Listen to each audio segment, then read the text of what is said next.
Buenas a todos, yo soy Romeo. En este día, cocina el de mi favorito, Adobo de Puerco.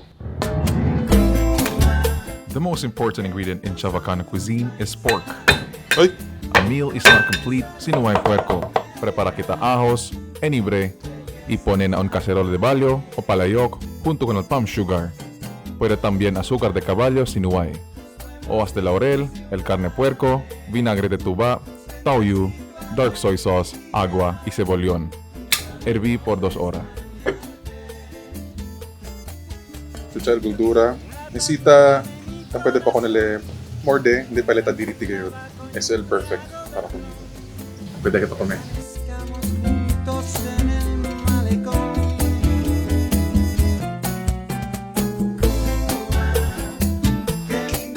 Al fin, acabé de cocinar un adobo de puerco. Si te mira ustedes, noche ya. Pero according to Chef Marco White, to know how to eat well, one must first know how to wait. Ara probé kita. Ito mismo na gultura di karne. It's legit. Sorry guys, I won't be sharing this one. Lagak ya kun lagak. Okay, venía, comea kita. Vamos, vamos, vamos.